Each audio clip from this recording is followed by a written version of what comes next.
السلام علیکم، میں آپ کو سنا رہی ہوں انسپکٹر احمد یار خان کی ایک زبردست کرائم سٹوری جس کا نام ہے ایک قانون اور بھی ہے، اور یہ اس کا پارٹ 3 ہے۔ خدیجہ کا بھائی شام کے بعد ابرار کے پاس آیا۔ ابرار اسے خدیجہ کے پاس لے گیا۔ خدیجہ نے مجھے بتایا کہ اسے دیکھ کر اس کے بھائی کا چہرہ سرخ ہو گیا۔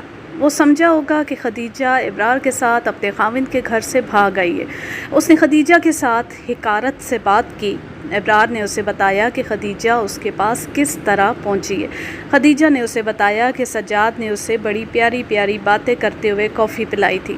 بھائی کا غصہ ٹھنڈا ہو گیا۔ اس نے کہا، اگلی صبح سجاد ہمارے گھر آیا اور پوچھا کہ خدیجہ ادھر آئی ہے؟ ہم نے کہا کہ ادھر نہیں آئی۔ تو اس نے کہا، رات کو معلوم نہیں کہاں چلی گئی ہے۔ ہم نے اسے کہا کہ تھانے چلتے ہیں۔ سجاد کہتا تھا کہ تھانے جانا بیکار ہے، معلوم نہیں کس کے ساتھ چلی گئی ہے۔ امی جی اور ابا کے زور دینے پر وہ ہمارے ساتھ تھانے چلا گیا، لیکن اس نے تھانے دار کو کہلا کر ابا جی اور امی سے منوا لیا کہ رپورٹ نہیں لکھوانی چاہیے۔ اس نے ابا جی کو کچھ رقم دی تھی۔ خدیجہ نے اپنے بھائی کی یہ الفاظ مجھے سنائے تو مجھے خیال آیا کہ سجاد خدیجہ کی گمشدگی کی رپورٹ کیوں نہیں لکھوا رہا تھا۔ اس سے میرا زیور لیا ہے؟ خدیجہ نے بھائی سے پوچھا۔ اس نے زیور نہیں دیا چودھری صاحب، سجاد کے پاس پیسہ ہے اور اس کا افسروں کے ساتھ میل جول ہے، تھانے دار بھی اسی کی مانتا ہے۔ ہم کسی کے محتاج تو نہیں، لیکن ہم سجاد سے ٹکر نہیں لے سکتے۔ میرے ماں باپ رونے کے سوا کچھ بھی نہ کر سکے۔ میری ایک بات دل میں بٹھا لو خدیجہ۔ میں نے خدیجہ کی بات کاٹ کر کہا، میرے متعلق ایسا وہم نہ کرو کہ میں روپے پیسے والوں کا ساتھ دیتا ہوں۔ سجاد حوالات میں بند ہے، چاہو تو دیکھ سکتی ہو۔ وہ خوشی سے اچھل پڑی۔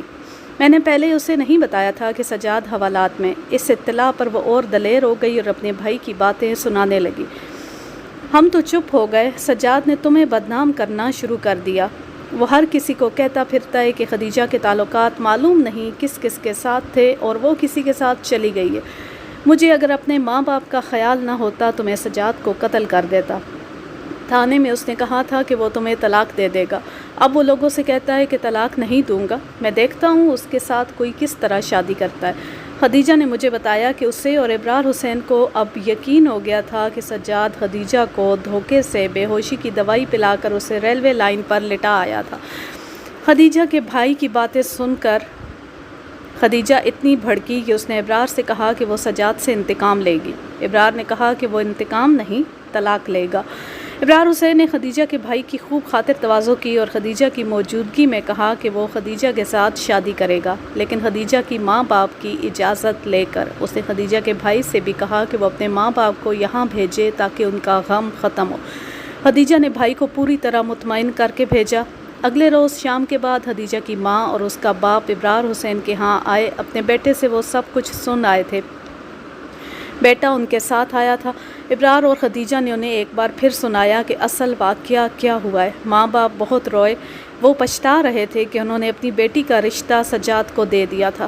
باپ نے بتایا کہ سجاد نے اسے دھمکی دی تھی کہ اس نے خدیجہ کو ڈھونڈنے کی کوشش کی یا وہ تھانے گیا تو اس کا انجام بہت برا ہوگا۔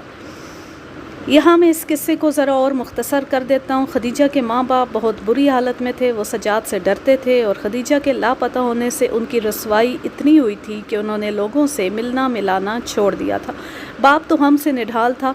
برادری میں اچھے لوگ بھی تھے۔ وہ کہتے تھے کہ سجاد نے خدیجہ کو خود غائب کیا ہے، اور خدیجہ کا باپ ڈپٹی کمشنر کو درخواست دے کر سجاد کو حکم دلوائے کہ وہ خدیجہ کو حاضر کرے۔ خدیجہ کا باپ اتنی ہمت والا آدمی نہیں تھا۔ میرا خیال ہے کہ وہ لالچی تھا۔ اس نے سجاد سے رقم لے کر بیٹی کا رشتہ دیا تھا اور رقم لے کر رضامند ہو گیا تھا کہ خدیجہ کی گمشدگی کی رپورٹ نہیں لکھوائے گا۔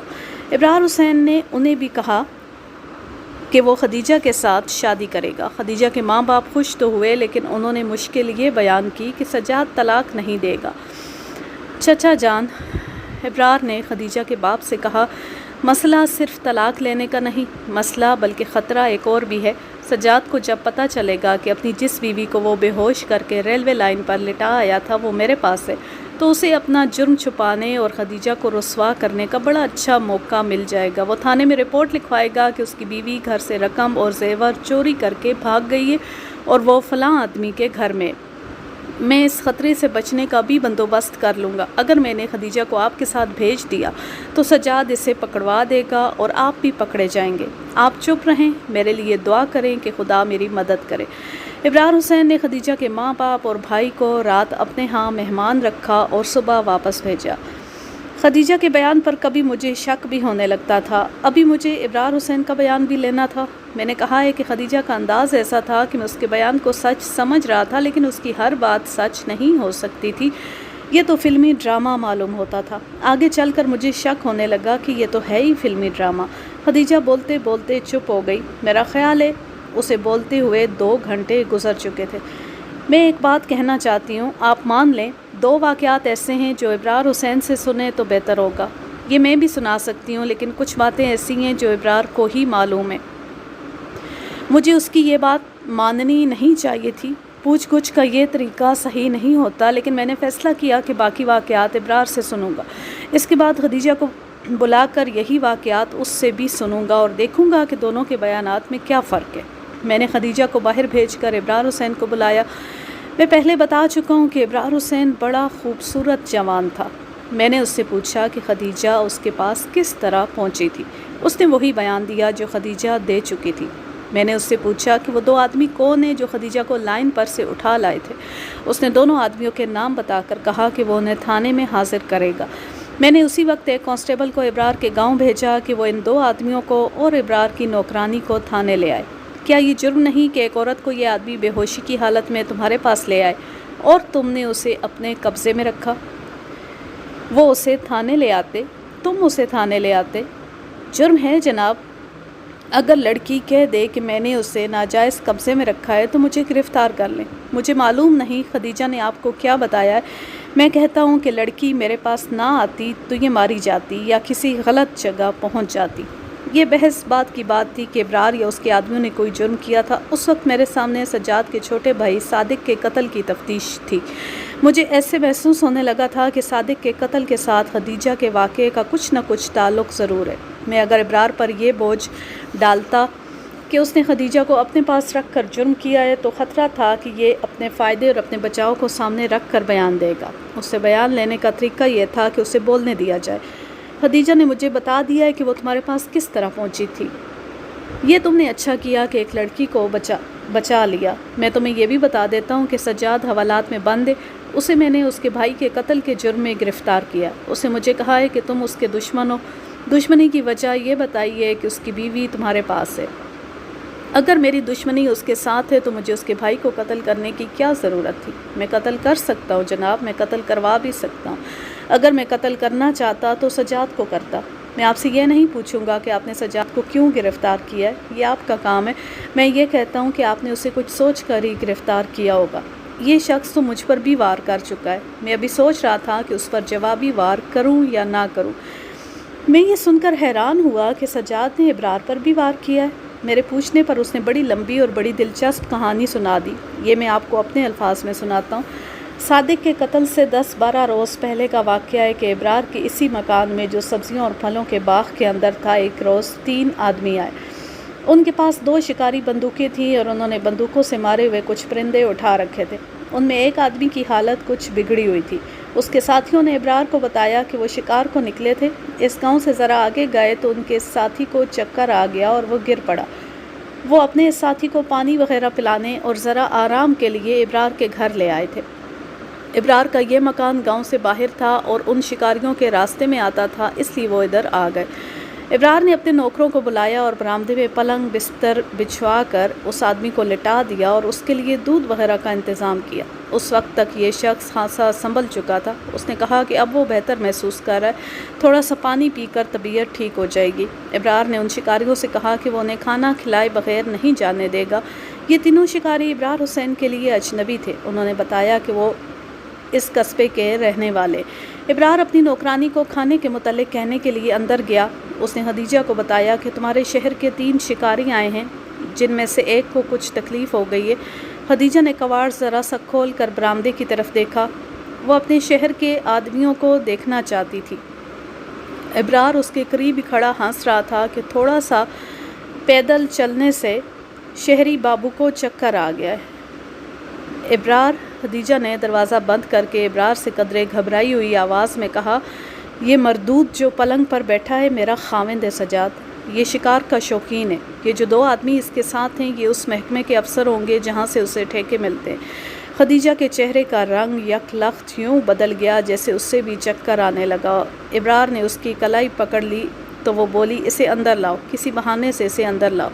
ابرار سوچ میں پڑ گیا۔ خدیجہ نے اسے جھنجھوڑ کر کہا، اسے اندر لے آؤ ابرار، میں اپنے دل کا غبار نکالنا چاہتی ہوں، میں اسے لے آتا ہوں، لیکن زبان سے کام لینا، ایسا نہ کرنا کہ کوئی چیز اٹھا کر اس کے سر پر دے مارو۔ ہاں، میں اسے صرف اتنا کہنا چاہتی ہوں کہ تم مرد ہوتے تو مجھے قتل کر کے میری لاش غائب کر دیتے۔ تم نے بزدلوں کی طرح مجھے دھوکے میں بے ہوشی کی دوائی پلائی اور مجھے ریلوے لائن پر پھینک کر، یہ دیکھ لو میں تمہارے سامنے زندہ کھڑی ہوں۔ ابرار باہر گیا اور سجاد سے کہنے لگا، میں نے آپ کے لیے غسل خانے میں پانی رکھوا دیا ہے، آپ نہا لیں، طبیعت ٹھیک ہو جائے گی۔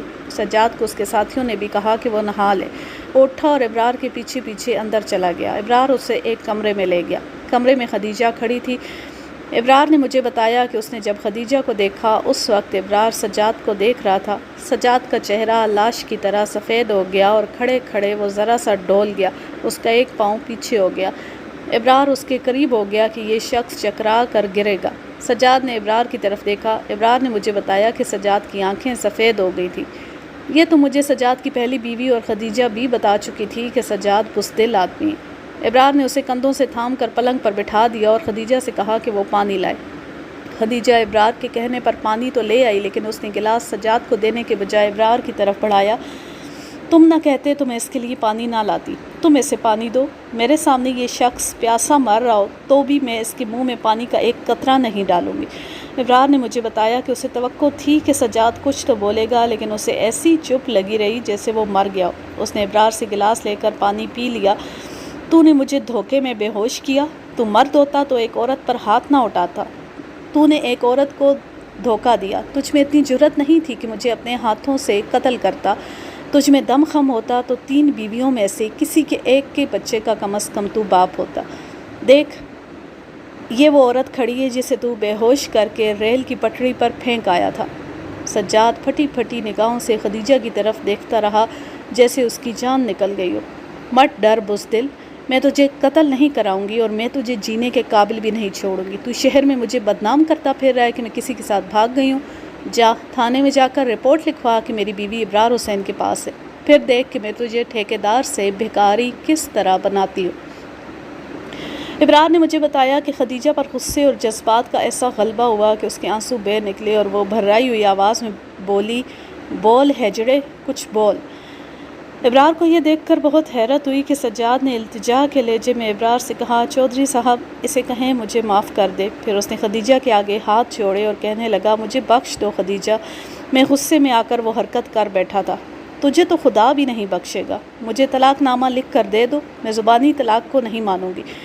اگر تم طلاق نامہ چاہتی ہو تو میں گھر جاتی لکھ کر بھیج دوں گا، میں اب گھر جا رہا ہوں۔ ابرار نے اسے کہا کہ وہ کھانا کھلائے بغیر اسے نہیں جانے دے گا۔ ابرار نے یہ بھی کہا کہ وہ اسے اپنی گھوڑی دے گا کیونکہ اس کی طبیعت ٹھیک نہیں اور وہ پیدل چلنے کے قابل نہیں۔ میں جانتی ہوں اس کی طبیعت کیوں خراب ہے، شراب اور بدکاری کا مارا ہوا یہ آدمی اسی طرح کہیں نالی میں گر کر مرے گا۔ سجاد جب اس کمرے سے باہر آیا تو ابرار کو بازو سے پکڑ کر صحن میں لے گیا۔ چودھری ابرار، میرے ساتھ 2 سرکاری افسر ہیں، خیال رکھنا ان کے سامنے میری بے عزتی نہ ہو جائے۔ خدیجہ کے متعلق میں کچھ نہیں کہنا چاہتا سوائے اس کے کہ یہ بڑی سخت طبیعت کی اور غسیلی عورت ہے۔ میں تم سے یہ نہیں پوچھوں گا کہ یہ تمہارے پاس کس طرح آئی ہے، خدا کے لیے میری عزت رکھنا۔ پرواہ نہ کر سجاد بابو، طلاق نامہ بھیج دینا، پھر ہم تمہیں اپنی طرف سے بے فکر کر دیں گے۔ جناب ملک صاحب، وہ دن اور آج کا دن سجاد نے طلاق نامہ نہیں بھیجا۔ اس سے طلاق نامہ لینے کے لیے میرے پاس اور بھی طریقے تھے۔ میرے متعلق میرے گاؤں سے پوچھنا، میرے ہاتھ میں ایسے آدمی ہیں جو اس شخص کو گھر سے اٹھا کر میرے پاس لے آتے اور اس کے جسم کا کیما کر کے مویشیوں کو کھلا دیتے، لیکن میں معلوم نہیں کیوں چپ رہا۔ اس شخص نے میری چپ کو غلط سمجھ کر مجھ پر ایک اوچھا وار کیا۔ ابرار نے ایک اور واقعہ سنا کر مجھے سر سے پاؤں تک ہلا دیا۔ یہ واقعہ سن کر میں نے سجاد کے متعلق یہ رائے قائم کی کہ یہ شخص سانپ ہے جو اپنے پالنے والے کو بھی ڈس لیتا ہے۔ واقعہ یوں ہوا کہ جس روز سجاد ابرار کے گھر گیا تھا اس سے 5-6 روز بعد رات کے وقت ابرار کے اسی باغ والے مکان میں 3 آدمی دیوار پھاند کر داخل ہوئے۔ ان آدمیوں کو غالباً معلوم نہیں تھا کہ رات کو ابرار کے اس مکان کی ڈیوڑی میں 2 یا 3 آدمی سویا کرتے ہیں۔ ابرار نے مجھے بتایا کہ اس کے یہ آدمی لٹھ باز بھی ہیں اور سنگین واردات کرنے سے بھی دریغ نہیں کرتے۔ سب سے پہلے ابرار کی آنکھ کھلی، اسے پتہ چل گیا کہ صحن میں کوئی اترا ہے۔ وہیں سے اس نے اپنے آدمیوں کو پکارا اور خود 2 نالی بندوق جو دیوار کے ساتھ لٹکی رہتی تھی لے کر دوڑتا ہوا باہر نکلا۔ ادھر سے اس کے آدمی کلہاڑیاں لے کر آ گئے۔ اس رات اس کی ڈیوڑی میں 3 آدمی تھے۔ جو آدمی صحن میں اترے تھے وہ بھاگنے لگے، لیکن ابرار اور اس کے آدمیوں نے انہیں گھیر لیا۔ 2 نالی بندوق دیکھ کر وہ ڈھیلے پڑ گئے۔ ان میں سے ایک آدمی نے کہا کہ پہلے اس کی بات سن لی جائے، پھر ان کے ساتھ جو سلوک بھی کرنا ہے کر لیا جائے۔ ان تینوں کی تلاشی لی گئی۔ ایک کے پاس کلہاڑی تھی اور باقی 2 کے پاس لمبے لمبے چاقو تھے۔ ابرار انہیں ڈیوڑی میں لے گیا۔ چودھری ابرار، ہماری تمہاری کوئی دشمنی نہیں، یہ ہمارا پیشہ ہے۔ ہم پیسے لے کر یہ واردات کرنے آئے تھے۔ کیا واردات کرنی تھی؟ سجاد ٹھیکیدار نے کہا تھا کہ اس کی بیوی کو اٹھا کر لانا ہے اور اگر وہ اٹھائی نہ جا سکے تو اسے قتل کر کے آنا ہے۔ ہم آدھی رقم وصول کر چکے ہیں، باقی رقم واردات کر کے لینی تھی۔ ابرار نے ان کے ہتھیار اپنے پاس رکھ لیے اور اپنے آدمیوں سے کہا کہ ان کی اتنی پٹائی کرو کہ صبح تک بے ہوش پڑے رہے۔ ابرار خود باریک بید لے آیا۔ ڈیوڑی کے دونوں دروازے بند کر کے ابرار کے آدمیوں نے ان تینوں کو گھونسوں اور لاتوں کی مار دی۔ پھر ابرار نے ان تینوں کو پیٹ کے بل لٹا کر انہیں بید جو مارنے شروع کیے تو تینوں کی چیخیں آسمان تک پہنچنے لگی۔ خدیجہ بھی آ گئی تھی۔ ابرار نے اسے بتایا کہ یہ اسے اٹھا لے جانے یا قتل کرنے آئے تھے۔ ابرار کے کہنے پر خدیجہ نے اپنی جوتی اتاری اور تینوں کے سروں پر برسانے لگی۔ جب یہ تینوں ادموئے ہو گئے تو ابرار نے انہیں باہر نکال دیا۔ میں تم تینوں کی لاشیں غائب کرا سکتا ہوں، لیکن میں تمہیں زندہ رکھنا چاہتا ہوں تاکہ تم اپنے جیسے لوگوں کو بتاؤ کہ آئندہ اجرت لے کر واردات کرنے نہ جانا۔ ان تینوں میں سے ایک کو ابرار اچھی طرح جانتا تھا، بلکہ تھوڑی بہت دعا سلام بھی تھی۔ ابرار نے مجھے اس کا نام بتایا۔ اس آدمی کو میں بھی جانتا تھا۔ یہ میرے علاقے کا وارداتیہ تھا اور میرا مخبر بھی۔ بڑا دلیر اور عقل والا آدمی تھا۔ اس واردات میں اس نے عقل مندی کا یہ مظاہرہ کیا تھا کہ ابرار رات کو اپنا رکھوالی والا کتا کھول دیا کرتا تھا۔ یہ خونخوار کتا رات کو کسی اجنبی کو مکان کے قریب سے گزرنے بھی نہیں دیا کرتا تھا۔ اس آدمی نے، جس کا نام شاردا تھا، اس کتے سے بچنے کا یہ انتظام کیا تھا کہ کسی مردار کی ٹانگ کی ایک ہڈی میں چیچڑے بھر کر ساتھ لے گیا تھا۔ اس نے ابرار کے مکان کے قریب جا کر دیکھا کہ کتا کہاں ہے۔ اس نے منہ سے کوئی آواز نکالی۔ کتا ہراتا ہوا آیا۔ شاردا نے ہڈی کتے کی طرف پھینک دی۔ کتا اس میں سے چیچڑے نکالنے میں مصروف ہو گیا۔ وہ کبھی بھی ہڈی میں سے چیچڑے نہیں نکال سکتا تھا، مگر نکالنے کی کوشش کرتا رہا اور شاردا اپنے 2 ساتھیوں کے ساتھ دیوار پھاند کر اندر داخل ہو گیا۔ میں نے اسی وقت ایک کانسٹیبل سے کہا کہ شاردا کو ڈھونڈنے اور تھانے لانے کا انتظام کرے۔ وہ بہت دنوں سے تھانے میں نہیں آیا تھا۔ میرے گھر میں یہ پہلی واردات ہوئی ہے۔ ایسے سمجھ لیں کہ کسی نے پہلی بار میرے گھر میں واردات کرنے کی جرت کی ہے۔ میرے گھر کو چھوڑے میرے گاؤں میں کوئی نامی ڈکیت واردات کرنے کی جرت نہیں کرتا۔ میرے گھر میں واردات کرانے والے کو میں ایسی نصیحت کرنا چاہتا تھا کہ وہ وصیت کر کے مرے کہ آئندہ ایسی جرت نہ کرنا۔ میرے دل میں پہلا ارادہ یہ آیا کہ سجاد کو قتل کرا دوں گا۔ میں نے خدیجہ کو بتایا تو اس نے مجھے روک دیا۔ کہنے لگی کہ تم پکڑے جاؤ گے۔ میں نے اسے کہا کہ اس کے گھر ڈکیتی کی واردات کراؤں گا۔ میں اس کے گھر کو آگ بھی لگوا سکتا تھا، لیکن میں کسی فیصلے پر نہ پہنچ سکا۔ سوچ کر میرا دماغ قتل پر ہی آ جاتا تھا، مگر خدیجہ میری منت سماجت کرنے لگی کہ میں یہ ارادہ دل سے نکال دوں۔ اسی سوچ میں 4-5 دن گزر گئے۔ آج جب کانسٹیبل میرے پاس آیا تو پتہ چلا کہ سجاد کا بھائی قتل ہو گیا۔ خدیجہ نے مجھے بتایا کہ وہ تو بہت ہی شریف آدمی تھا۔ میں نے خدیجہ سے کہا کہ سجاد کو میرے ہاتھوں قتل ہونا ہے، لیکن آپ نے اسے حوالات میں بند کیا ہوا ہے۔ میں نے ابرار حسین پر بہت جرح کی، لیکن اس نے میری تسلی کر دی۔ میں نے ابرار اور خدیجہ سے کہا کہ انہیں تھانے میں ہی ٹھہرنا پڑے گا۔ ایک تو میں نے شاردا کو بلوا بھیجا تھا، اس سے پہلے میں نے ابرار کے گاؤں کے 2 معزز آدمیوں کو، جو دراصل میرے معزز مخبر تھے، تھانے بلوایا تھا۔ وہ آ گئے تھے۔ اس گاؤں کا نمبردار پہلے ہی تھانے میں تھا۔ وہ ابرار اور خدیجہ کے ساتھ آیا تھا۔ میں نے ان تینوں سے باری باری ابرار حسین کے چال چلن کی رپورٹ لی۔ تینوں نے ایک جیسی رپورٹ دی۔ اس کے مطابق ابرار روپے پیسے والا زمیندار تھا۔ اس کے ماں باپ مر چکے تھے۔ اتنی زیادہ زرخیز اراضی اور جائیداد کا وہ اکیلا مالک تھا۔ اس کی ایک ہی بہن تھی جو ابرار سے بڑی تھی۔ اس عورت میں بڑے پن کا، اپنی اونچی ذات کا اور اتنی وسیع زمینداری کا ذرا بھی گھمنڈ نہیں تھا۔ ابرار اپنی اس بہن کو پیروں کی طرح مانتا تھا۔ ان تینوں نے مجھے بتایا کہ ابرار حسین کو کوئی بدماش کہے تو یہ غلط نہیں ہوگا۔ اس کا یارانہ صرف بدماشوں کے ساتھ نہیں بلکہ بڑی بڑی وارداتیں کرنے والے عادی مجرموں کے ساتھ بھی تھا، لیکن گاؤں میں بلکہ ارد گرد کے علاقے میں کوئی یہ نہیں کہے گا کہ ابرار حسین نے کوئی بدماشی کی ہے یا کسی کو پریشان کیا ہے۔ وہ کہتے تھے کہ ابرار ہر کسی کے کام آنے والا آدمی تھا۔ گاؤں کی مسجد کے امام کو وہ ماہوار تنخواہ دیتا تھا اور کبھی مسجد میں نہیں گیا تھا۔ گاؤں کے چھوٹے کیا بڑے کیا سب ابرار کی عزت کرتے تھے اور اس سے ڈرتے بھی تھے۔ انہوں نے تصدیق کی کہ ابرار نے خوبصورت لڑکیوں کے بھی رشتے ٹھکرا دیے تھے۔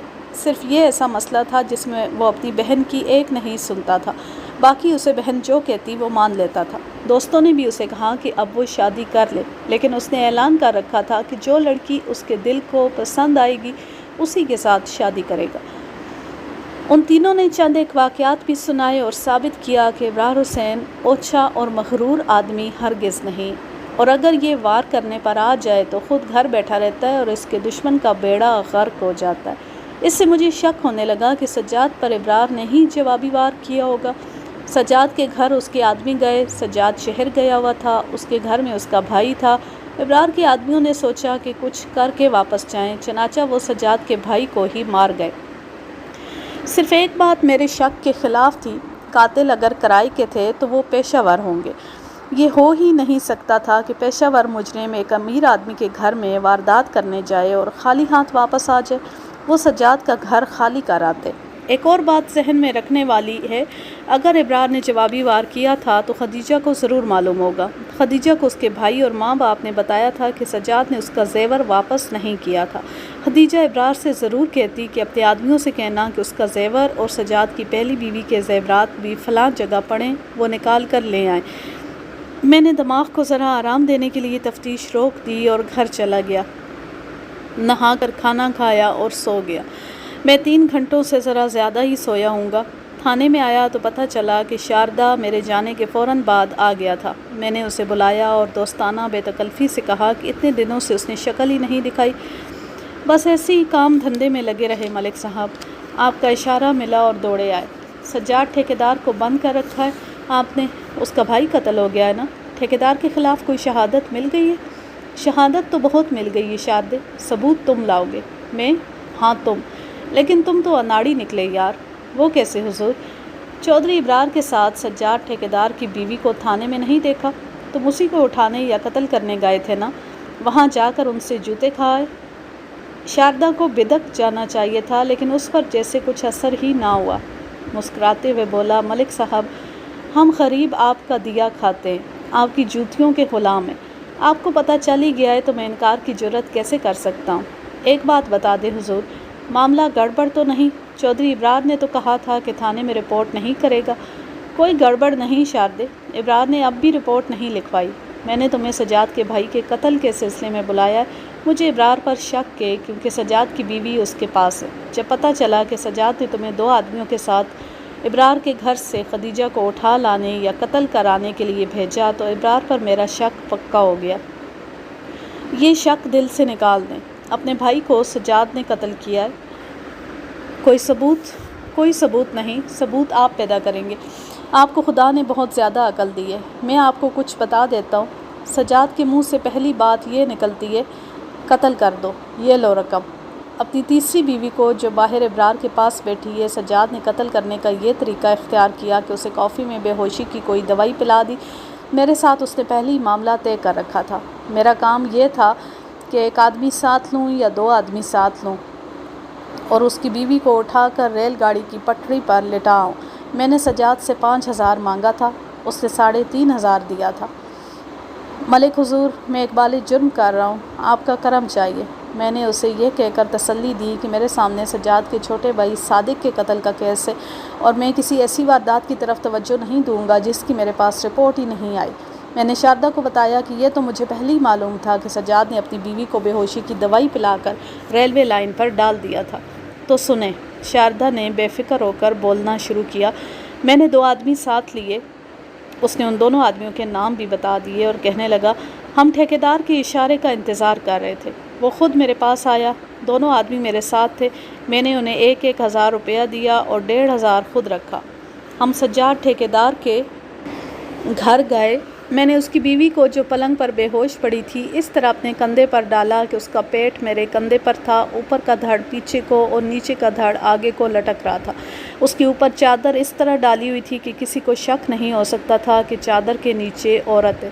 رات کا وقت تھا، راستے میں ہمیں کوئی نہ ملا۔ ہم نے ٹھیکیدار کی بیوی کو باری باری اٹھایا اور آبادی سے دور ریل کی پٹری پر اس طرح لٹا دیا کہ اس کی گردن پٹری پر رکھی اور سر باہر کو۔ ہم واپس آ گئے۔ صبح ہوئی تو میں ادھر گیا جہاں اس لڑکی کو لٹایا تھا۔ مجھے امید تھی کہ وہاں لوگوں کا ہجوم ہوگا، مگر وہاں کچھ بھی نہیں تھا۔ قریب جا کر دیکھا، خون کا ایک قطرہ بھی نہیں تھا۔ سجاد نے کہا تھا کہ وہ اپنی بیوی کو اس لیے بے ہوش کر کے پٹری پر لٹائے گا کہ اس کا خون نکلے گا اور لوگ کہیں گے کہ اس نے خودکشی کی ہے۔ مرے ہوئے آدمی کے اوپر سے گاڑی گزر جائے تو خون نہیں نکلتا۔ پولیس اسے قتل کہہ کر تفتیش کرتی ہے۔ میں نے سجاد ٹھیکیدار کو جا کر بتایا کہ اس کی بیوی غائب ہے اور اس کے خون کا نشان تک نہیں۔ ٹھیکیدار سخت گھبرایا، کہنے لگا مارے گئے۔ ڈرائیور نے گاڑی روک لی ہوگی اور اتر کر دیکھا ہوگا کہ کوئی عورت بے ہوش پڑی ہے تو اس نے اسے اٹھا کر انجن میں ڈال لیا یا گارڈ کے حوالے کر دیا ہوگا، پھر اسے پولیس کے حوالے کر گئے ہوں گے۔ ٹھیکیدار نے یہ مشہور کر دیا کہ اس کی بیوی بدمعاش عورت تھی، کسی اشنا کے ساتھ بھاگ گئی ہے۔ 4-5 روز گزرے۔ سجاد ٹھیکیدار نے مجھے بلایا اور کہا کہ اسے اپنی بیوی کا سراغ مل گیا ہے۔ اس نے چودھری ابرار حسین کا اور اس کے گاؤں کا نام لیا اور کہا کہ اس کی بیوی کو وہاں سے اٹھا کر لانا ہے یا وہیں قتل کر کے آنا ہے۔ میں نے اسے کہا کہ اب وہ بیوی کا کیا کرے گا؟ اس نے کہا بیوی اسے کسی بھی وقت قتل کرا سکتی ہے یا کوئی اور کارروائی کرا دے گی۔ میں نے اسے کہا کہ اب میں 6,000 سے ایک پیسہ کم نہیں لوں گا۔ اس نے 5,000 پر سودا کر لیا۔ ملک صاحب، سجاد ٹھیکیدار نے مجھے عیش بہت کرائی ہے۔ کبھی کبھی ولایتی شراب پلاتا تھا۔ 2 مرتبہ مجھے شہر کی بڑے غضب کی ایک طوائف کے پاس لے گیا تھا۔ اس نے مجھے ابرار کا گھر سمجھا دیا۔ مجھے پہلے ہی معلوم تھا کہ ابرار کے پاس رکھوالی کا کتا بھی ہے۔ میں نے ہڈی میں چھیچھڑے ڈال کر کتے کا بندوبست کر لیا۔ وہاں جا کر دیوار کے اوپر سے اندر چلے گئے لیکن پکڑے گئے اور بہت بری مار کھا کر واپس آ گئے۔ چودھری ابرار شہنشاہ ہے ملک صاحب، اس نے ہمیں چھوڑ دیا۔ میرے ساتھ وہی 2 آدمی تھے جو ٹھیکیدار کی بیوی کو پٹری پر رکھنے گئے تھے۔ واپس آ کر ٹھیکیدار کو بتایا کہ ہمارے ساتھ کیا ہوا ہے۔ اس نے اپنی رقم واپس مانگی۔ میں نے کہا کہ میں ایک پیسہ واپس نہیں کروں گا۔ اس نے کہا کہ ساری رقم رکھو لیکن ابرار مجھ سے بدلہ لے گا، مجھے بچانا تمہارا کام ہے۔ ٹھیکیدار جتنا بے ایمان ہے اتنا ہی ڈرپوک اور بے وقوف ہے۔ میں بھلا اسے ابرار سے کیسے بچا سکتا تھا؟ میں نے اسے کہا کہ ابرار تمہاری طرف آنکھ اٹھا کر دیکھے، میں اس کی آنکھیں نکال دوں گا۔ ٹھیکیدار خوش ہو گیا۔ اب اصل بات سنیں ملک حضور۔ اس واقعے کے 2 روز بعد سجاد ٹھیکیدار نے مجھے بلایا اور کہنے لگا کہ چھوٹے بھائی سے میں تنگ آ گیا ہوں، اسے غائب کر دو۔ مجھے معلوم تھا کہ چھوٹا بھائی اس سے جائیداد کا حصہ اور اس نے اس کے ساتھ کاروبار میں جو پیسہ لگایا تھا وہ واپس مانگ رہا ہے اور سجاد اس کا حصہ اور پیسہ ہضم کرنا چاہتا ہے۔ مجھے یہ بھی معلوم ہے کہ سجاد اپنے چھوٹے بھائی کی بیوی کے پیچھے بھی پڑا ہوا تھا۔ اس نے یہ بات جب مجھے بتائی اس وقت میں نشے میں دھت تھا۔ میں نے اس کے ساتھ اس کام کا بھی سودا کر لیا، لیکن اس نے کہا کہ کام کر دو گے تو پھر پیسے دوں گا۔ اس نے یہ بھی کہا کہ پہلا 5,000 بھی تمہارے پاس ہے، تم وہ کام بھی پورا نہیں کر سکے تھے۔ چلو سجاد بابو، جو دو گے لے لوں گا۔ اس نے کہا کل رات وہ چھاؤنی چلا جائے گا اور کسی نہ کسی طرح اپنے چھوٹے بھائی کو گھر میں سلا جائے گا، پھر میرا یہ کام ہوگا کہ رات کو اس کے چھوٹے بھائی کو قتل کر دوں گا۔ دوسرے دن سجاد آئے گا اور وہ شور مچا دے گا کہ اس کی غیر حاضری میں کوئی اس کے بھائی کو قتل کر گیا۔ میں اس شخص کی عقل پر حیران ہوا کہ بھائی کو اپنے گھر میں قتل کرانے کی کیا ضرورت ہے، کہیں اور بھی قتل کرایا جا سکتا ہے۔ اس نے شاید یہی بہتر سمجھا ہوگا۔ دوسرے دن سجاد مجھے ملا اور کہنے لگا کہ وہ چھاؤنی جا رہا ہے اور میں آج رات یہ کام کر دوں۔ اس نے یہ بھی بتایا کہ اس نے اپنے چھوٹے بھائی کو راضی کر لیا ہے کہ وہ اس کے گھر سو جائے گا۔ ملک صاحب، آپ شاید یقین نہ کریں، میں گناہ گار آدمی ہوں، میری قسموں پر بھی آپ اعتبار نہیں کریں گے۔ میں سچ کہتا ہوں کہ سجاد نے جب مجھے کہا کہ اس کا بھائی رات اس کے گھر سوئے گا، میں اپنا کام کر دوں، تو مجھے اچانک خیال آیا کہ صادق تو بہت ہی نیک اور شریف آدمی ہے۔ میرے متعلق اسے اچھی طرح معلوم تھا کہ میں غنڈہ اور بدمعاش ہوں اور اس کے بھائی کا دوست ہوں۔ پھر بھی وہ جب میرے پاس سے گزرتا مسکرا کر السلام علیکم کہتا تھا، حال احوال پوچھتا تھا۔ میرے دل سے آواز آئی، نہ شارتے، یہ کام نہ کرنا۔ ملک حضور، میں نے سجاد ٹھیکیدار سے کہا، نہ بھائی، یہ کام کسی اور سے کرا لو، میں نہیں کر سکوں گا۔ اب لگتا ہے کہ میرے الٹے دن آ گئے۔ تمہاری بیوی کو ریل کی پٹری پر ڈال آئے تو مرنے کے بجائے وہ غائب ہو گئی۔ اسے ابرار کے گھر سے اٹھا لانے کے لیے گئے تو ہڈیاں توڑوا کر اور جوتے کھا کر واپس آئے۔ میرا دل گواہی دیتا ہے کہ مجھ سے یہ کام بھی نہ ہو سکے گا۔ سجاد ٹھیکیدار نے مجھے بہت لالچ دیے، دوستی کے واسطے دیے، لیکن میرا دل نہیں مان رہا تھا۔ میں نے اسے صاف جواب دے دیا۔ اس نے کہا، چلو تم میرا کام نہیں کرو گے تو میں خود کر لوں گا یا کسی اور سے کرا لوں گا۔ میں نے اسے کہا، اگر یہ کام خود کرنا ہے تو میں تمہیں طریقہ بتاتا ہوں۔ اب چھاؤنی چلے جاؤ، رات کو لاری آتی ہے اس میں آ جانا، لیکن تمہیں کوئی دیکھ نہ لے۔ بھائی سویا ہوا ہوگا، تمہارے مکان کے باہر کے دروازے کی چٹکنی اور زنجیر باہر سے کھل جاتی ہے، اندر جا کر سوئے ہوئے بھائی کا گلا دبا دینا۔ اس نے کہا، نہ یار، میں گلا نہیں دبا سکوں گا، میرے پاس بڑا کمانی دار چاقو ہے، وہ استعمال کروں گا۔ میں نے اسے کہا کہ قتل کر کے گھر سے نکل جانا، اپنے کپڑے اچھی طرح دیکھ لینا، چاقو دھو ڈالنا اور شہر سے دور چلے جانا، اور صبح سویرے آنا اور یہ ظاہر کرنا کہ تم شہر سے پہلی لاری سے آئے ہو۔ اسے میری یہ ترکیب پسند آ گئی۔ وہ دن گزرا، رات بھی گزر گئی، اور اگلی صبح مجھے اطلاع ملی کہ سجاد ٹھیکیدار کا چھوٹا بھائی صادق سجاد کے گھر میں قتل ہو گیا۔ تم نے مجھے یہ ساری باتیں پہلے کیوں نہیں بتائیں؟ اس کا مطلب یہ ہوا کہ مجھے تم پر بھروسہ نہیں کرنا چاہیے۔ آپ سمجھے نہیں حضور، سجاد ٹھیکیدار کی 2 وارداتوں میں میں خود شامل تھا۔ میں ڈرتا تھا کہ آپ مجھے ہی اندر کر دیں گے۔ میں تو اب بھی جھوٹ بول سکتا تھا، لیکن ملک حضور، آپ کے سامنے آ کر جھوٹ نہ بولا گیا۔ مجھ پر آپ کے بڑے احسان ہیں۔ مجھے تو پہلے دن ہی اپنے دل میں یہ شک میں نے بٹھا لیا تھا کہ اپنے بھائی کو سجاد نے خود قتل کیا۔ اس کے بعد مجھے کئی واقعاتی شہادتیں ملی، وہ سب سجاد کو قاتل ثابت کرتی تھیں۔ اب شاردا نے میرے شک کو پختہ یقین میں بدل دیا۔ میں آپ کو تفصیل سے سنا چکا ہوں کہ وہ واقعاتی شہادتیں کیا تھیں۔ میں نے شاردا سے اور بھی بہت سی باتیں پوچھیں، بعض کی تردید ہوئی اور زیادہ تر کی تصدیق ہو گئی۔ ابھی چند اور آدمی تھے جن سے میں نے پوچھ گچھ کرنی تھی۔ 2 شاردا کے ساتھی تھے اور 2 آدمی ابرار حسین کے تھے، جو خدیجہ کو ریلوے لائن سے ساتھ لے کر ابرار کے حوالے کر آئے تھے۔ میں نے ASI سے کہا کہ وہ ان 4 آدمیوں کو تھانے حاضر کرے اور خود دوسرے کاموں میں مصروف ہو گیا۔ رات کا 1:30 بج رہا تھا جب میں نے سجاد کو حوالات سے نکلوایا اور اپنے دفتر میں بٹھا دیا۔ ایک تو اس پر نیند کا غلبہ تھا، دوسرے وہ نشے سے ٹوٹا ہوا تھا، شراب پینے والے آدمی کو سگریٹ کا ایک کش بھی نہیں ملا تھا، اور تیسرے یہ کہ وہ قتل کے الزام میں پکڑا ہوا تھا، اس لیے اس کی حالت بگڑی ہوئی تھی۔ اس نے میرے دفتر میں آتی شور شرابہ شروع کر دیا کہ میں نے کسی وجہ کے بغیر اسے حوالات میں بند کر دیا ہے۔ سجاد، اقبال جرم کر لو، پھر میں تمہیں بتاؤں گا کہ اپنی صفائی میں کیسے کیسے گواہ لاؤ۔ میں تمہیں سزائے موت نہیں ہونے دوں گا، عمر قید بھی نہیں ہونے دوں گا۔ وہ نہ مانا۔ اس کے ساتھ ہی وہ دھاڑے مار مار کر رونے لگا۔ یہی کہے جا رہا تھا، ادھر میرا بھائی قتل ہو گیا ہے اور آپ نے مجھے حوالات میں بند کر دیا۔ ٹھیکیدار صاحب، میں نے اس کے سر پر ہاتھ رکھا اور اسے جھنجھوڑ کر کہا، کس کس گواہ کو جھوٹا ثابت کرو گے اور کون کون سی شہادت اور ثبوت کو جھٹلاؤ گے؟ مجھے تمہارے اقبال جرم کی ضرورت ہی نہیں، میری شہادت مکمل ہے۔ اگر تم میرے ساتھ تعاون نہیں کرو گے تو میں کیس اتنا زیادہ مضبوط بناؤں گا کہ تمہیں سزائے موت ملے گی؟ اس صورت میں کہ تم میرے ساتھ تعاون نہیں کر رہے، حلفیہ کہتا ہوں کہ میں تمہیں پھانسی کے تختے پر کھڑا کر کے دم لوں گا۔ ملک صاحب، جتنی رقم آپ کہیں گے میں پیش کر دوں گا، مجھے چھوڑ دیں، میں بے گناہ ہوں۔ کیا تم نے اپنی بیوی کو کافی میں بے ہوشی کی دوائی ملا کر اسے بے ہوش نہیں کیا تھا؟ کیا تم نے شاردا سے سودا کر کے اپنی بے ہوش بیوی کو ریلوے لائن پر نہیں پھینکوایا تھا؟ سجاد نے مجھے یوں چونک کر اور آنکھیں پھاڑ کر دیکھا جیسے کسی نے اس کی پیٹھ میں خنجر اتار دیا۔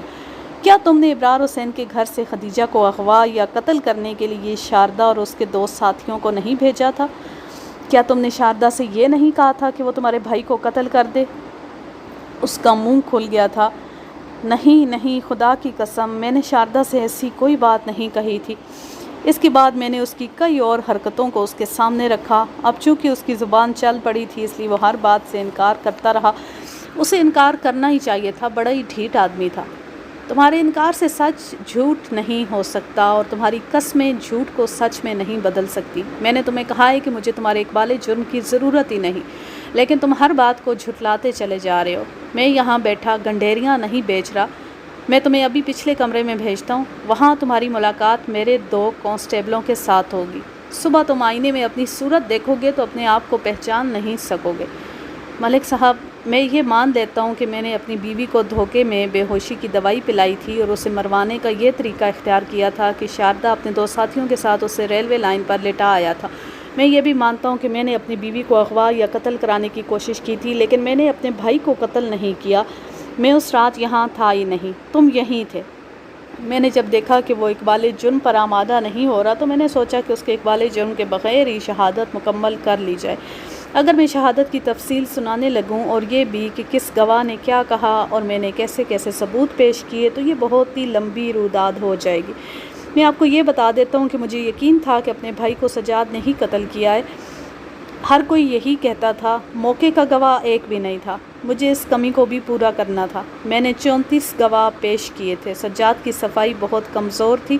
اس نے بڑا قابل اور تجربہ کار وکیل کیا تھا۔ وہ زیادہ تر اس نقطے پر بولتا رہا کہ سارا کیس واقعاتی شہادتوں پر بنایا گیا ہے، لیکن میری واقعاتی شہادتیں اتنی مضبوط تھیں جسے ملزم کا وکیل جھٹلا نہ سکا۔ سرکاری وکیل نے بہت محنت کر کے سیشن کورٹ کو قائل کر لیا تھا کہ ملزم سجاد اپنے بھائی کا قاتل ہے۔ سیشن کورٹ نے سجاد کو سزائے موت سنا دی، لیکن ہائی کورٹ نے اپیل میں سزائے موت کو عمر قید میں بدل دیا۔ جب کوئی کیس کامیابی سے ختم ہو جاتا ہے، یعنی ملزم کو سزا ہو جاتی ہے، تو متعلقہ تھانے دار بہت خوش ہوتا ہے۔ مجھے بھی سجاد کو سزا دلا کر خوشی ہوئی۔ میری محنت اور دماغ سوزی ٹھکانے لگی تھی۔ یہ کیس میرے ذہن سے اتر گیا، البتہ میری ذاتی ڈائری میں محفوظ رہا۔ پھر زمانے میں انقلاب آئے، جنگ عظیم آدھی دنیا میں تباہی پھیلا کر ختم ہو گئی۔ 2-2.5 سال اور گزرے تو پاکستان مارز وجود میں آ گیا۔ میں بھی پاکستان آ گیا اور چند مزید سال گزر گئے۔ میری تھانے داری بھی ختم ہو چکی تھی اور میں سیر سپاٹے کرتا پھر رہا تھا۔ اتنی لمبی اور اتنی تکلیف دہ سروس نے میرے اعصاب کو توڑ دیا تھا۔ سیر سپاٹے کے سلسلے میں لاہور چلا گیا۔ ان دنوں چھاونی کے اسٹیڈیم میں ہارس اینڈ کیٹل شو ہو رہا تھا۔ میں ایک روز وہاں چلا گیا۔ گھوڑوں کا دور ختم ہو چکا تھا، ان کی جگہ کاریں اور سکوٹر آ گئے تھے۔ مجھے گھوڑوں کے ساتھ دلچسپی رہی ہے۔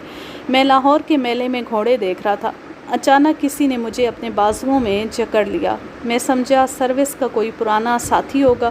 وہ مجھے گلے ملا، پھر جھک کر میرے گھٹنے چھوئے۔ جب وہ سیدھا ہوا اور مصافحہ کیا، میں اس شخص کو پہچان نہ سکا۔ اس کی عمر 50 سال کے لگ بھگ تھی۔ میں نے عمر کا اندازہ اپنے تجربے سے کیا تھا۔ ویسے وہ اتنا تندرست اور اتنا خوبرو تھا کہ عمر سے بہت کم لگتا تھا۔ پہچانا نہیں ملک صاحب؟ کبھی ملاقات ہوئی ہوگی، یاد نہیں آ رہا۔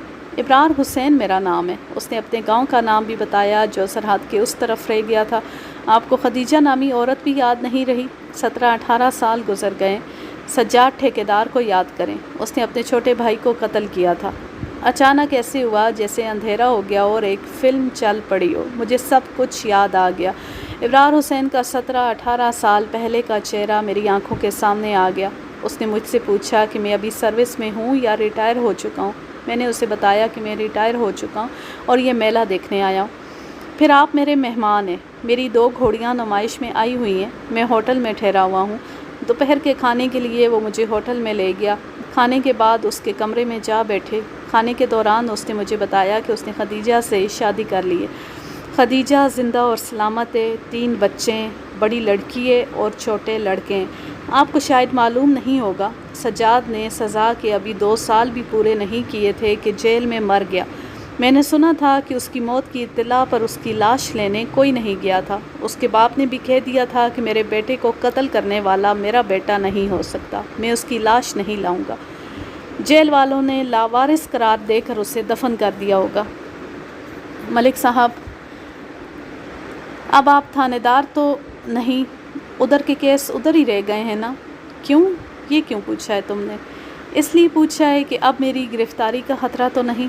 نہیں یار نہیں، تم بات کرو، ادھر کی وارداتیں ادھر ہی رہ گئی ہیں۔ اپنے چھوٹے بھائی کو سجاد نے قتل نہیں کیا تھا، چھوٹا بھائی دھوکے میں مارا گیا تھا۔ میرا خیال ہے کہ آپ کو سارا واقعہ سنا دوں، آپ کو سمجھنے میں آسانی ہوگی۔ آپ کو یاد ہوگا کہ سجاد نے میرے گھر سے خدیجہ کو اغوا یا قتل کرنے کے لیے 3 آدمی بھیجے تھے۔ میرے آدمیوں نے تینوں کو پکڑ لیا اور مار مار کر انہیں ادھموا کر دیا تھا۔ ان میں سے ایک کو میں جانتا تھا، اس کا نام شاردا تھا۔ میں نے اسے دوسرے دن بلایا تو وہ فوراً پہنچا۔ مجھے معلوم تھا کہ وہ اجرت پر جرم کرنے والا آدمی ہے۔ میں نے اس سے پوچھا کہ سجاد نے اسے اس واردات کے کتنے پیسے دیے تھے۔ میں نے اسے کہا کہ میں اسے دگنی رقم دوں گا، سجاد کو ختم کر دو۔ خدیجہ کے ساتھ پہلے بات ہو چکی تھی، وہ کہتی تھی کہ سجاد کو وہ اپنے ہاتھوں قتل کرنا چاہتی ہے۔ شاردا کو میری حیثیت کا علم تھا، وہ مجھ سے منہ مانگے پیسے لے سکتا تھا۔ ایسے کئی شاردے میری مٹھی میں تھے۔ شاردا نے خوش ہو کر کہا کہ وہ میرا کام کر دے گا۔ ہم دونوں سوچنے بیٹھ گئے کہ سجاد کو کس طرح قتل کیا جائے۔ شاردا اس کام کا ماہر تھا۔ اس نے کہا کہ رات کو اسے اس کے گھر میں مار دے گا جب وہ سویا ہوگا۔ شاردا نے بتایا کہ سجاد کے گھر کا باہر کا دروازہ باہر سے کھل سکتا ہے۔ میں نے اسے کہا کہ سجاد کو گھر میں قتل کرنا ہے تو اس گھر کی کسی چیز کو ہاتھ نہ لگانا، ایک پیسے کی بھی چوری نہ ہو۔ میرا مطلب یہ تھا کہ شاردا نے سجاد کو قتل کر کے اس کے ٹرنکوں سے زیور وغیرہ اڑا لیا تو شک خدیجہ پر ہوگا کہ اس واردات میں اس کا ہاتھ ہے۔ میں نے ہر طرح کی احتیاط برتی تھی۔ 2-3 رات بعد ایک رات شاردا نے میرے دروازے پر دستک دی۔ میرے ایک آدمی نے مجھے جگا کر بتایا کہ شاردا آیا ہے۔ میں اسے اندر لے آیا، اس کا خون آلود چاقو اس سے لے لیا۔ اس کے کپڑوں پر خون کے چند ایک چھینٹے تھے۔ اسے اپنے کپڑے پہنائے، پھر اس کے کپڑے اور چاقو رات ہی رات ابلتے پانی میں ڈال کر خون صاف کر دیا۔ شاردا صبح اپنے کپڑے پہن کر شہر چلا گیا اور فوراً ہی واپس آ گیا۔ کہنے لگا کہ سجاد تھانے گیا ہوا ہے، اس کا چھوٹا بھائی مارا گیا ہے۔ شاردا نے مجھے بتایا کہ اس نے سجاد کے باہر کے دروازے کو ذرا باہر کو کھینچا تو اوپر کی چٹخنی گر پڑی۔ پھر اس نے چاقو کو دونوں کواڑوں کے درمیان سے اندر کیا اور زنجیر اتار دی۔ وہ سجاد کا دوست تھا، اس گھر میں آتا رہتا تھا۔ اسے معلوم تھا کہ سجاد کون سی کمرے میں سویا کرتا ہے۔ شاردا اندھیرے میں بھی اس کمرے میں پہنچ گیا۔ کمرے کے ایک کونے میں چھوٹا بلب جل رہا تھا جس کی روشنی بہت مدھم تھی۔ سجاد کا پلنگ کچھ دور تھا، وہ چادر اوپر لیے سویا ہوا تھا، چہرے پر اندھیرا تھا۔ شاردا کو وہاں سے جلدی نکلنا تھا۔ اس نے سوئے ہوئے آدمی کے سینے پر دل کی جگہ چاقو 3 بار مارا اور وہاں سے نکل آیا۔ بعد میں پتہ چلا کہ اس رات سجاد کا چھوٹا بھائی وہاں سویا ہوا تھا۔ سجاد شہر گیا ہوا تھا۔ مجھے پتہ چلا کہ غلط آدمی قتل ہو گیا ہے تو میں نے شاردا سے کہا کہ سجاد کو ہی اپنے بھائی کے قتل میں پکڑوانا ہے۔ یہ تو صرف اتفاق کی بات ہے کہ سجاد یہ ثابت نہیں کر سکا کہ وہ رات شہر میں تھا، باقی حالات بھی اس کے خلاف جاتے تھے۔ میں نے شاردا کو الگ اجرت پیش کی اور اسے کہا کہ تھانے دار سے کہنا کہ سجاد نے اسے کہا تھا کہ اس کے چھوٹے بھائی کو قتل کرنا ہے۔ اس سلسلے میں شاردا نے آپ کو جو بیان دیا تھا وہ بالکل جھوٹ تھا۔ کیا یہ بھی جھوٹ تھا کہ سجاد نے خدیجہ کو بے ہوش کر کے؟ یہ واقعہ صحیح تھا۔ خدیجہ کو بے ہوش کر کے ریلوے لائن پر پھینکنے والی ساری بات آپ کو شاردا نے بالکل صحیح بتائی تھی۔ یہ بھی صحیح تھا کہ سجاد نے اپنی دوسری بیوی کو زہر دیا تھا اور اس میں بھی شاردا کا ہاتھ تھا۔ زہر بڑا ہلکا تھا جو 2 دن کے وقفے سے دیا گیا تھا۔ میں نے آپ کو جو بیان دیا تھا اس کا وہ حصہ بالکل جھوٹ تھا جو خدیجہ کے اغوا یا قتل کی کوشش کے بعد کا تھا۔ میں نے 2 آدمی پیش کیے تھے، یعنی جو خدیجہ کو ریلوے لائن سے اٹھا کر میرے پاس آئے تھے، انہوں نے آپ کو سجاد کے متعلق کچھ بتایا تھا، وہ سب کچھ جھوٹ تھا۔ شاردا کے 2 ساتھیوں کے بھی آپ نے بیان لیے تھے اور انہیں گواہ بنایا تھا، انہوں نے بھی آدھا سچ اور آدھا جھوٹ بولا تھا۔ تم نے مجھ سے بہت بڑا گناہ کروایا ابرار۔ میں جھوٹ کو سچ سمجھتا رہا، لیکن ملک صاحب سجاد بے گناہ تو نہیں تھا۔ اس نے ایک بیوی کو زہر دیا اور ایک بیوی کو بے ہوشی کی دوائی پلا کر کٹ مرنے کے لیے ریلوے لائن پر لٹا دیا تھا۔ اس نے اپنے چھوٹے بھائی کی بیوی پر دست درازی کی، اسے خدا نے سزا دی ہے۔ آپ کا قانون اسے نہیں پکڑ سکتا تھا۔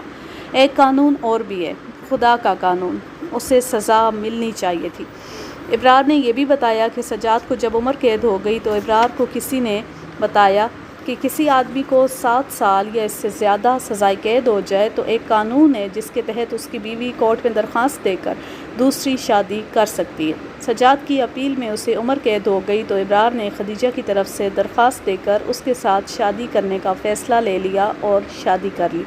سجاد کا جب مقدمہ شروع ہوا تھا اس وقت ابرار نے خدیجہ کو اس کے ماں باپ کے گھر بھیج دیا تھا، پھر وہ باقاعدہ بارات لے کر گیا اور خدیجہ کو بیاہ لایا تھا۔ یوں یہ کہانی اپنے اختتام کو پہنچی۔